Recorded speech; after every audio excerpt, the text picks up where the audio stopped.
Hey, I'm John Cannell, and today on Preppy Kitchen, we're making old-fashioned donuts. So let's get started. First off, we're gonna be sifting 3 cups or 360 grams of cake flour into a medium bowl. And here's the deal, these are cake donuts. They're not a leavened yeasted donuts. So the whole joy is having a delicious melt in your mouth crumb on the inside with that crisp outer edge. If you don't have cake flour, you can still make these donuts. All-purpose flour will work fine. Just use 3/4 of a cup of that and add in about 2 tablespoons of cornstarch. These donuts have to get nice and puffy so they have all those fried edges. 2 teaspoons of baking powder will do the trick.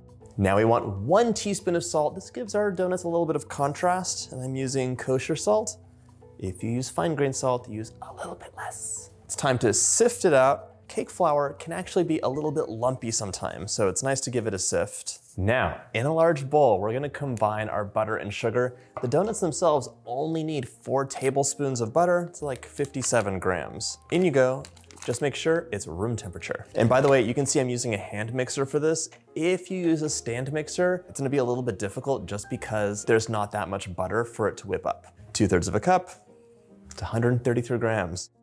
These donuts, by the way, took a lot of recipe testing to get just right because they're Brian's favorite donut. I just could not put out anything less than perfection for this. I'm gonna show you later on in the video some things that can go wrong and why that happens. I want this to get nice and fluffy. It's gonna be about a minute of mixing on high. That looks light and fluffy-ish. Right now we're gonna add in 3 egg yolks. The yolks are gonna give us a lot of richness and also help hold things together. They're a bit of a binding agent. One of the things I like about old-fashioned donuts is because it's a cake-based donut, you can make the dough ahead of time and just leave it in the fridge. There's no yeast to worry about here. Set these aside. You could use them to make some delicious meringue cookies. These are one of my favorite treats. Now we're gonna mix this up, and as you can see, the egg yolks are really gonna help the butter and sugar combine into a wonderful paste. This is about 2 minutes of mixing, and it's gonna be really wonderful and creamy when you're done. That looks so nice. Look at this color. It's like the most wonderful pastel lemon in the world. I once had pants like this in high school with the same color, and my mom said I was brave. I'm scraping the bowl down right now, and it's time for a magical ingredient you might not have seen on the channel in a minute. Sour cream. Oh my gosh, one of my favorite things to use. This, like yogurt, adds so much moisture into your dough. But because it's thick, the batter's not gonna spread out, it'll hold its shape. It also has a little bit of acid, which means that you're gonna get even more of a tender crumb, and it'll be a little bit fluffier too. If you can't get a hold of it, plain yogurt is a good substitute as well. We're gonna mix this up now. And today, by the way, we're making a plain old-fashioned donut with a vanilla glaze, a classic that Brian loves, but so many variations you could add too. Lemon zest, orange zest, you could make them chocolate. You can let me know in the comments what your favorite flavor is and if you'd like to see that video on the channel. Now it's time to add our flour mixture into the wet. And one thing I will tell you is this dough is so simple to make, as you can see. However, the whole trick of these donuts comes in the shaping and the frying. Keep an eagle eye out for that part of the video. I'm mixing this on lowest settings until it's almost combined, just like that. Now I'm gonna use my spatula and just fold it together. You do not wanna overmix your batter for these donuts or any other baked good, just until you see the flour disappear. You know that when you overmix the batter, you're activating the protein in the flour, and you're just gonna get a little bit of a tougher, less moist, melt in your mouth, delicious treat. I'm really just looking for that flour to not have any streaks, and this dough is gonna get chilled. So one nice thing is any moisture that's residual hanging out in places here or there will soak into little crumbs of flour and it'll come together. Now we're gonna scrape our bowl down one final time, get all of that dough off of your spatula. We're gonna cover this up and refrigerate for at least an hour, but you can do this overnight for delicious morning donuts. Towards the end of your chill time, you're gonna grab a big, heavy bottomed pot, 2 inches of oil right into our pot. You also want a thermometer for this pot. The oil temperature is really important to get the perfect old-fashioned donut. We're gonna place this over medium heat, and while it heats up, we can roll our dough out. We're going to be sprinkling some flour onto a surface, be a little bit liberal with this, and plop your dough right onto that. This dough is wet and full of deliciousness, so feel free to use a little bit more flour so things don't stick. A little flour for the top too.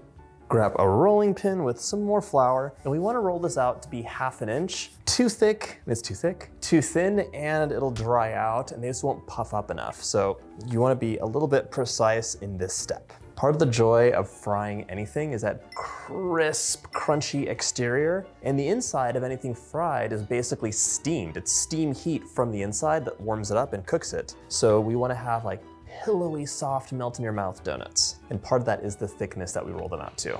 I have no ability to measure things with my eyes, so breaking out my circle cutters, that is 3 inches. And for the inside, I want 1 1/4 inch. This, by the way, is one of my favorite kitchen tools. It's just a set of circle cutters that I use for everything from cookies to biscuits to donuts. We're gonna flour our cutters just like you would for biscuits, and then cut them out.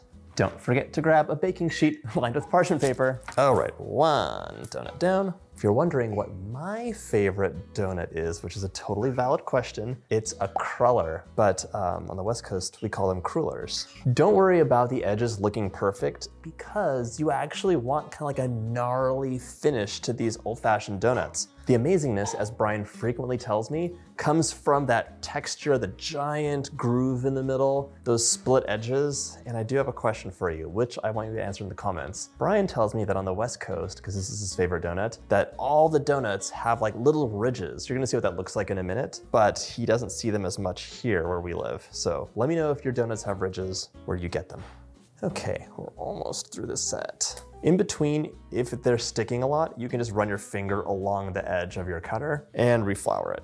And you can see here, I ran out of big spaces, so just re-roll the dough, it's no big deal. If this was a glazed donut, I'd be kind of annoyed if there was like any kind of weird craggy surface, but for old-fashioned donuts, it's totally fine.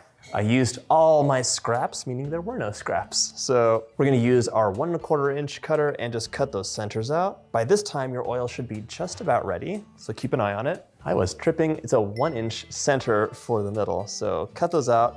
These are your delicious old-fashioned donut holes, which is my favorite part of the donut. 1, 2, 3, 4, 5, 6, 7, 8, 9, 10, 11, 12 donuts with a lot of holes. This is the optional step for Brian. I'm gonna use a knife and cut most of them so you can see what happens. And I'm not cutting, I'm gently scoring 4 times on the outside of the donut. And that will just allow them to kind of puff up and segment. Brian says that the most joyous part of eating these is breaking them into pieces. By doing this, you're giving more surface area for the crispy part and the glaze. I'll leave a couple unscored too so you can see the difference. These are ready to go into the oil, and while they fry, I want to talk about the temperature and why that makes a big difference.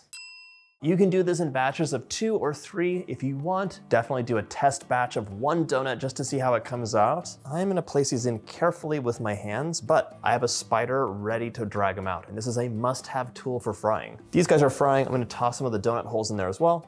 And just keep an eye on the thermometer because as you add the donuts in, they're cold. It'll bring the temperature down. So you're gonna have to play with the heat a little bit as you fry and turn the heat up, turn the heat down. Just keep it in the range of 330 to 340 if you can. You're gonna watch these guys sink to the bottom, but then they will float back up. And for the first side, they're gonna cook for about 2 minutes or fry for 2 minutes. Then you're gonna flip them over and it's gonna be 2 minutes more. You can fry them a little bit more to be perfectly golden if you want. It's really up to you on how deeply golden you want your donuts to be. Ooh, okay.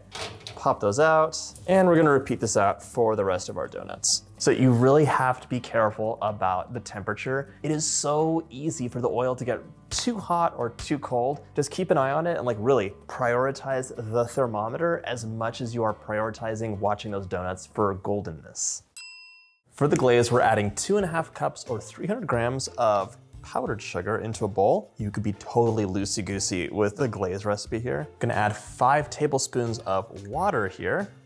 I'm also adding 1/2 teaspoon or so of vanilla and a little pinch of salt. Scale's all done. I'm gonna whisk this together and I wanna see a really thin glaze. Not like a drizzling consistency that you would use on a bundt cake. This is a coating glaze that'll become almost invisible. So there we can see really watery. That's what I want it to look like. Seeing all the donuts together, you can totally tell the difference between oil that was perfectly in the range of 330 to 340, nice craggy surface, cracked open on top, and when the oil got a little bit hot, it's just sealed into place. Not as much cracking, still delicious, but less of that signature old-fashioned look. So I actually just mixed in an extra 1.5 tablespoons of water. Really eyeball it. It's up to you on what look you want the donuts to have. It's gonna be delicious either way.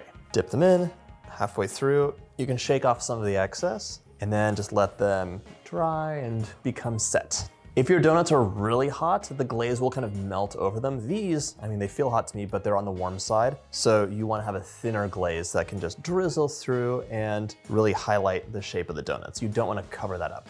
Golden, crispy, melt in your mouth, amazingness. That is so delicious. This really might be my new favorite donut. I hope you get a chance to make this recipe, and if you like this video, check out my donut playlist.